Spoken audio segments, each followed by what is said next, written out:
wakati huu tuna uwezekano wa kutoa ibada au tukawa na ibada ya sanamu muda huo huo wakati tupo katika misiba yetu. Swala linalokuja kuongelewa hapa ni kwamba je, kulia wakati wa msiba au kulia kwa sababu umefiwa, hiyo sahihi au Biblia inasema namna gani? Ukweli ni kwamba Biblia inatuelekeza kutowalilia waliokufa. Hiyo ndio Biblia inavyoelekeza, ya kwamba yule aliyekufa hafai kuliliwa kabisa.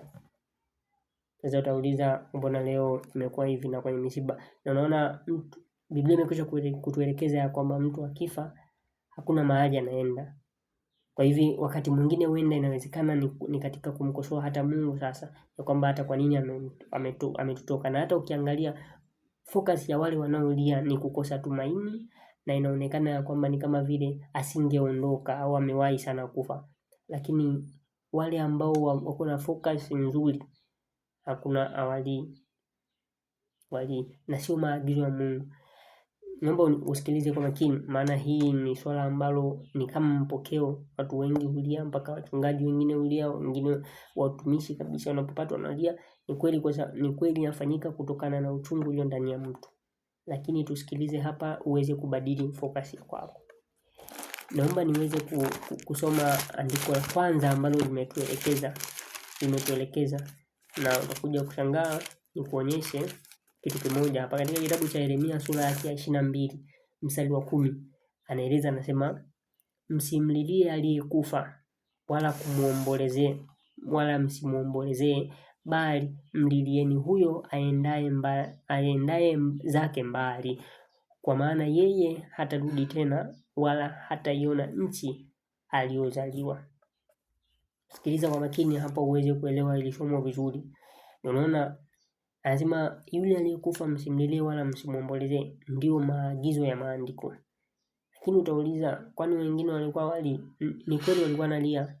Tena ngoja nikusaidie na fungu moja hapa kabla hatujaendelea mbele zaidi, linalotuonesha baba yetu wa imani hata yeye alilia na alimuombolezea mke wake kabisa. Sasa inasema katika sura ya 23 mstari wa 2 na wa 3 katika Mwanzo, anasema Sara akafa katika Kiriath Araba, ndio Hebron, katika nchi ya Kanani. Ibrahimu akaja kumlilia na kumuombolezea. Kwa hivyo Ibrahimu alimlilia Sara na kumuombolezea. Hiyo imekaa hivyo, na kuna baadhi ya wengine pia walilia.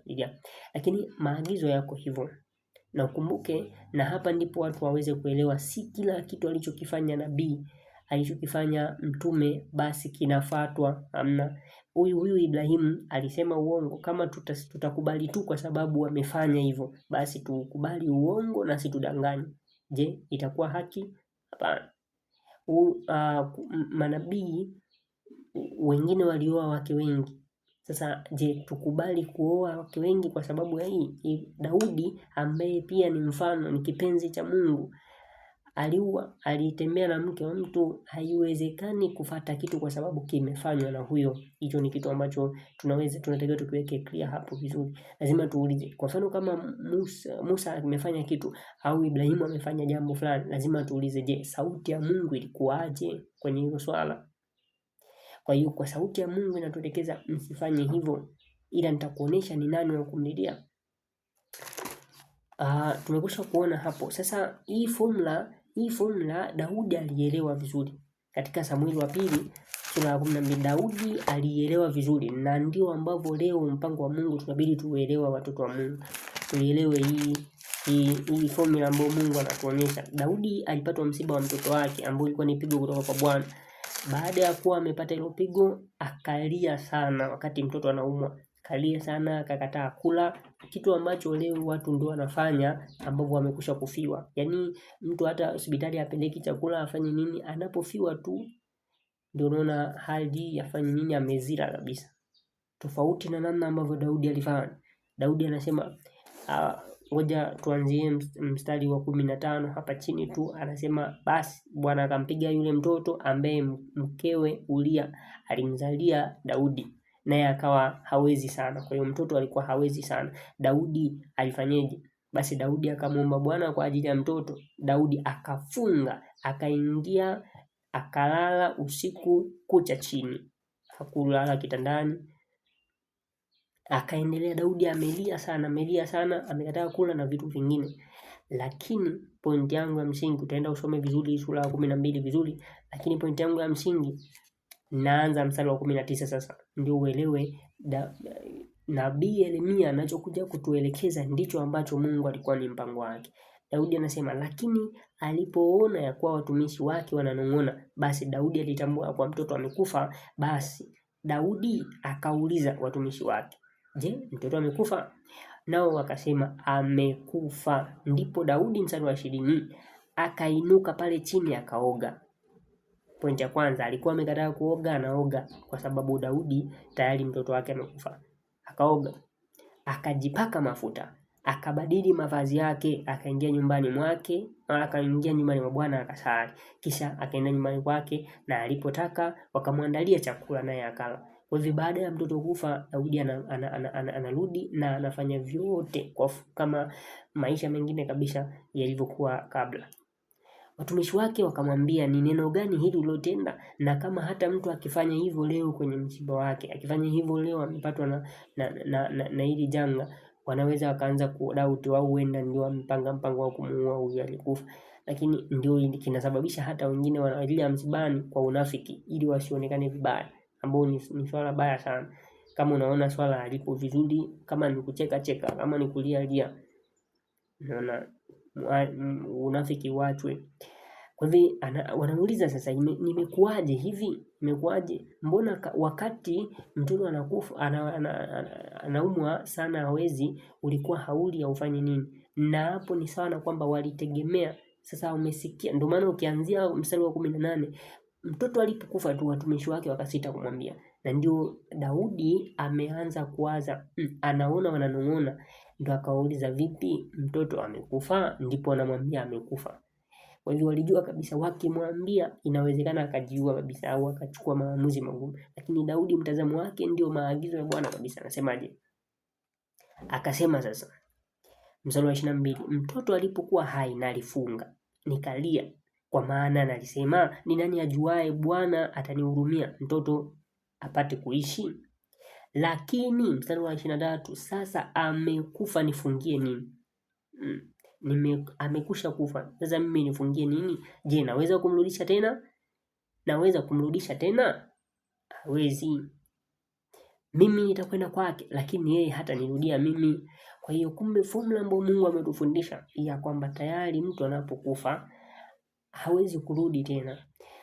Ndio Daudi anasema hawezi kurudia, lakini mimi nitaenda huko. Ndio fungu lile elekezi linavyotuambia katika kitabu cha Yeremia, anatuelekeza ya kwamba huyo ambaye nyota mlilia hawezi kurudi katika nchi ya walio hai.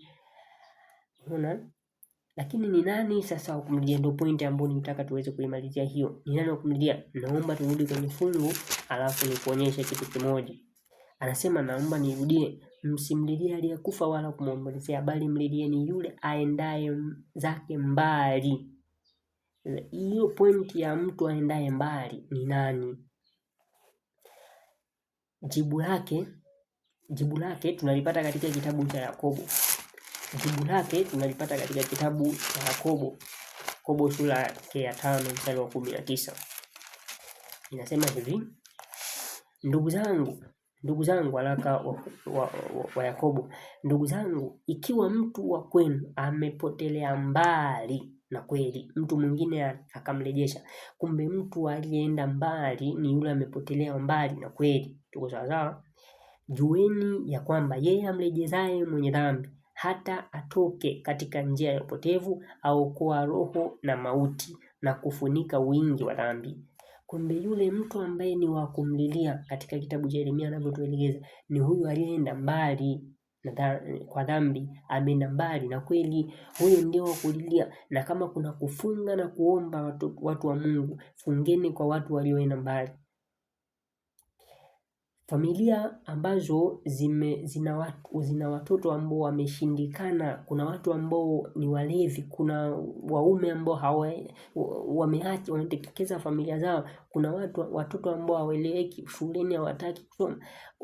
Yaani kuna kundi la watu hawa. Sasa huyu mtu ambaye anaonekana hivyo, familia kama ni kutokula wameamua kufunga, wafunge, kama ni kutooga, ni kufanyaje, yani wamejatike kwamba mpaka hili jambo likamilike, mpaka huyu mtu wa Mungu apatikane. Kama kuna mtu amepotea na aeleweki tu ila hajafa, huyo aombewe, watu wafunge, watu walie, mpaka watu wajiulize hiki ni nini. Lakini si akisha kufa amemaliza, hakuna haja ya kuhuzunika tena. Unaona? Kwa hiyo zifanyike hizo juhudi. Kama ni watu wa Mungu, kama ni makanisa, yatafutwe vizuri, watu waweze kuombewa vizuri kabisa. Watu wameenda mbali, na ndio huu wajibu tunaurudisha kwa watumishi wa Mungu.